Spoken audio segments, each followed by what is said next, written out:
नमस्कार दोस्तों, मैं हूं सुरजीत श्यामल और आप देख रहे हैं वर्कर वॉइस डॉट इन। दोस्तों, आप सभी को पता है कि 12 जून को सुप्रीम कोर्ट ने लॉकडाउन के दौरान सैलरी के बारे में एक महत्वपूर्ण फैसला दिया है, जिसके बाद आप अपने कंपनी से कैसे सैलरी की मांग करेंगे, आज हम इस वीडियो में उसको बताने जा रहे हैं। और इसके साथ ही हम आपको फॉर्मेट भी बताने की कोशिश करेंगे, जिसके अनुसार या फिर जिसके जैसा ही आप अपना लिख करके खुद से अपनी कंपनी, दुकान, होटल, रेस्टोरेंट, विभाग, जहाँ भी आप काम करते हो वहाँ मांग कर सकते हैं।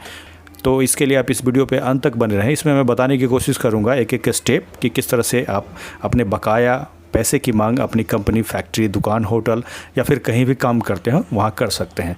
दोस्तों, जैसा कि 12 जून को सुप्रीम कोर्ट ने जैसे ही फैसला दिया था, उसके बाद हमने अपने इस वीडियो के माध्यम से आपको पूरी जानकारी दी थी और उस ऑर्डर में क्या क्या कहा गया था, अगर आपने नहीं देखा है तो यहाँ पर क्लिक करके आप जा करके देख सकते हैं। और इसके साथ ही इस वीडियो के डिस्क्रिप्शन में मैं लिंक दे दूँगा। और अगर आप उस ऑर्डर का कॉपी अभी अब तक आपको नहीं मिला है तो इस वीडियो के डिस्क्रिप्शन में क्लिक करेंगे तो उस पर क्लिक करते ही ये वाला हमारा पोस्ट आपके सामने खुल करके आ जाएगा।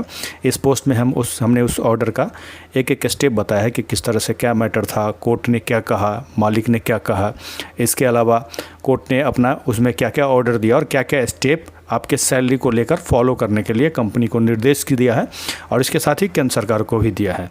तो सबसे पोस्ट के लास्ट में आएंगे तो यहाँ पे एससी जजमेंट 12/6/2020 लिखा हुआ है। इस पर जैसे ही क्लिक करेंगे तो ऑर्डर का कॉपी आपके मोबाइल में या फिर लैपटॉप जिससे भी आप यूज़ करेंगे उसमें खुल करके आ जाएगा। और इस तरह ये 28 पेज का ऑर्डर है, इसको जा करके आप पढ़ सकते हैं। और इसके बाद जैसा कि मैंने बताया कि आपको जो कंप्लेन करने का तरीका है वो चेंज हो जाएगा। जैसा कि पहले 29/3/2020 के हिसाब से हमने बताया था कि किस तरह से आपको डीएम के पास कंप्लेन करना है, वो थोड़ा सा चेंज होगा यहाँ पे, चूँकि कोर्ट का ऑर्डर आया है। और हमने इसके बारे में पहले भी आपको बताया था कि ये तभी तक है जब तक कोर्ट का कोई नया ऑर्डर नहीं आ जाता। अब चूँकि कोर्ट का नया ऑर्डर आ गया है तो थोड़ा सा मांगने का आपको तरीका चेंज हो जाएगा। बाकी इसके साथ ही आपको बता दूँ कि लॉकडाउन के दौरान 29/3/2020 को केंद्र सरकार ने एक नोटिफिकेशन जारी किया था। इसमें यह कहा गया था कि कोई भी एम्प्लॉयर कर्मचारी की सैलरी में कटौती नहीं करेगा और न ही सैलरी देने में देरी करेगा, जिसके खिलाफ कंपनी जो है सुप्रीम कोर्ट जाती है और इसका ऑर्डर जो है 12/6/2020 को आ जाता है और उसी के हिसाब से आपको अब सैलरी मांगनी है। और सुप्रीम कोर्ट के ऑर्डर के हिसाब से इस पोस्ट में हमने पूरी जानकारी दी है कि किस तरह से अब आपको अपने कंपनी से सैलरी मांगनी है। जैसे कि सुप्रीम कोर्ट ने कहा है, आपका जो लॉकडाउन के दौरान जो नोटिफिकेशन था वो 25/3/2020 से लेकर के 17/5/2020 तक प्रभावी था। केंद्र सरकार ने कहा था 54 दिन है, लेकिन यहाँ पे सुप्रीम कोर्ट ने 50 दिन कहा है, या फिर अधिक भी हो सकता है। आपका अधिक होता है तब भी कोई बात नहीं और 50 दिन होता है तब भी कोई बात नहीं। लेकिन इसके लिए क्या किया है, जो कंपनी है और जो एम्प्लॉय है यानी कि आपके बीच समझौता से एक राशि तय होनी चाहिए, चाहे आपका जितना भी बकाया को क्यों न हो। और इसके साथ ही अगर और भी कोई मैटर है तो उस पर भी आप समझौता कर सकते हैं। और इसके लिए कंपनी को कहा गया है कि कर्मचारियों के बीच प्रचार करे कि सुप्रीम कोर्ट ने इस तरह का ऑर्डर दिया है और उसके हिसाब से हम समझौता करना चाहते हैं, ताकि एक उद्योग का स्वस्थ वातावरण बना रह सके। और अगर अभी तक आपके कंपनी ने इस पर इनिशिएटिव नहीं लिया है तो आपको पहल करना चाहिए हमारे हिसाब से। और कभी भी आप पहल करें तो मौखिक में करेंगे तो उसका कोई फ़ायदा नहीं मिलेगा। इसीलिए हमने यहाँ पे एक रिटर्न लेटर देने की आपको जानकारी दी है। और इस पेज पर आकर के, जो कि इस वीडियो के डिस्क्रिप्शन में आपको मिल जाएगा, और पेज पर आएंगे तो यहाँ पे हमने आपको इस तरह से एक फॉर्मेट देने की कोशिश की है। आप इसके आधार पे खुद से भी अपने तरीके से बना सकते हैं। और चूंकि हिंदी में इसीलिए मैं देता हूं ताकि अधिक से अधिक लोग इसको समझ सके, और आप बेहिचक हिंदी में भी भेज सकते हैं अगर आप चाहें तो। इसमें आपको सेवा में प्रबंधक महोदय लिखना है, उसके बाद उसका पता लिखेंगे पूरा कंपनी का, और हो सकता है आपका होटल दुकान हो तब आप यहाँ पे अपने होटल का नाम लिखेंगे, होटल के नाम के बाद मालिक का नाम भी लिख सकते हैं और पता भी लिखेंगे। और याद करके आप दिनांक ज़रूर लिखेंगे, क्योंकि कई बार क्या होता है लोग दिनांक लिखने में भूल जाते हैं, तो बाद में जब भी आप आगे कहीं फर्दर भेजते हैं इसको तो उसी डेट के आधार पे आगे आपको रेफरेंस करना होता है, इसीलिए दिनांक आप हमेशा ज़रूर लिखें।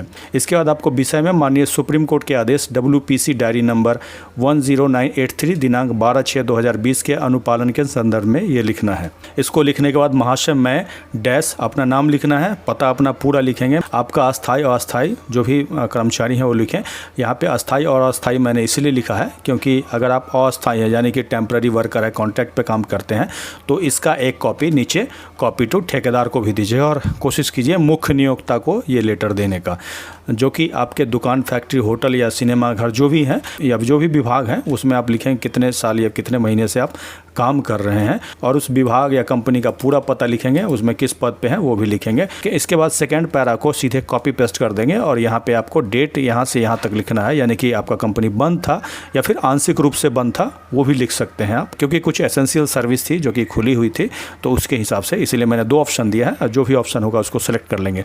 पैरा 3 में आएंगे तो यहाँ पे आप इसको सीधे पूरा कॉपी पेस्ट कर सकते हैं। 12/6/2000 का आदेश जो कि कोर्ट ने कहा था उसके बारे में दिया है। उसके बाद पैरा 4 में आएंगे तो सेम यही चीज़ आपको फिर से कॉपी पेस्ट करना है। आप अपने हिसाब से भी इसको बना करके लिख सकते हैं। पैरा 5 में आएंगे तो आपको लिखना होगा किस डेट से किस डेट तक बंदी का सैलरी या फिर कटौती की गई है, वो डेट आप यहाँ पे मेंशन करेंगे, जो कि लगभग एक अमाउंट जो कि टोटल करके आपको लिखना है, जिसका ब्रेकअप भी आप लिख देंगे ताकि आपके कंपनी या फिर मालिक जो भी हो उनको समझने में आसानी हो।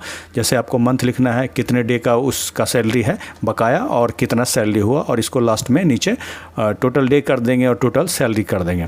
इसके बाद सीधे आप इसको कॉपी पेस्ट कर देंगे, क्योंकि कोर्ट ने जो कहा है उसी बात को हमने यहाँ पे रिपीट किया है। इसके अंत में आप लिखेंगे, अतः श्रीमान से अनुरोध है कि माननीय कोर्ट के आदेशानुसार जल्द से जल्द मेरे उपरोक्त बकाया राशि कुल जितना है उतना लिख देंगे को बातचीत के द्वारा निपटान करने की कृपा की जाए। इसके बाद आपका विश्वासी अपना नाम और हस्ताक्षर दोनों लिखेंगे, पूरा पता देंगे, मोबाइल नंबर, ईमेल आईडी देंगे। इसके बाद आपको अपने कंपनी को रिसीव कराना है। आप चाहे तो बाई हैंड जा करके दे सकते हैं उनसे बात करके, या फिर जो आपके डिपार्टमेंट्स हो या फिर दुकान हो उसमें आप इसको क्या करेंगे, रजिस्टर्ड पोस्ट से भेजेंगे, मतलब पोस्ट ऑफिस के द्वारा रजिस्ट्री करके आपको भेजना है। उसका स्लिप आप संभाल करके रखेंगे और इसके साथ ही इस जो लेटर भेजेंगे उसका एक कॉपी भी करा करके उसको अपने साथ रख लेंगे, फाइल में लगा करके रख लेंगे। दोस्तों, इस लेटर को भेजने के 15 दिन तक वेट करेंगे। 15 से 16 दिन हो जाता है तो आप उसके बाद हमें कमेंट्स करके बताएंगे, तो मैं फिर आगे आपको क्या करना है इसके बारे में जानकारी दूंगा। और इसके साथ ही अगर आप चाहते हैं इसका फॉर्म मैं नीचे यहाँ पे अपलोड कर दूं ताकि आप क्लिक करके डाउनलोड करके उसमें अपना नाम पता भर के सीधे कंपनी को भेज सके, तो आप नीचे उसके लिए भी कमेंट्स करेंगे। और इसके साथ ही मैं आपको ये भी बताना चाहूँगा कि जब भी आपको कंपनी समझौता के लिए बुलाए तो कोशिश करें आप रिटर्न में समझौता करेंगे। अगर आपको अंग्रेजी समझने में प्रॉब्लम हो तो आप सीधे बोलेंगे कि जो भी टर्म एंड कंडीशन लिखा जाए वो हिंदी में लिखा जाए, उसको समझ के। अगर आपको समझने में प्रॉब्लम हो तो अपने घर पे किसी को दिखा करके समझ करके दूसरे दिन भी जा करके आप साइन कर सकते हैं, उनसे भी साइन करवा लेंगे। और कोशिश करें स्टाम्प पेपर पे एक तरह से एग्रीमेंट करवा लें और उसमें टर्म एंड कंडीशन क्या लिखा हुआ है उसको अच्छी तरह से समझ बूझ के ही आप उस पर साइन करें। और साइन करने के बाद अपने पास एक कॉपी ज़रूर रखें। ये जानकारी आपको कैसी लगी कमेंट्स करके ज़रूर बताएंगे। वीडियो को लाइक करेंगे, शेयर करेंगे, और अगर हमारे चैनल पर नए हैं तो सब्सक्राइब जरूर करेंगे। इसके साथ ही विदा लेता हूँ, जल्द ही एक नई जानकारी के साथ मिलते हैं। धन्यवाद।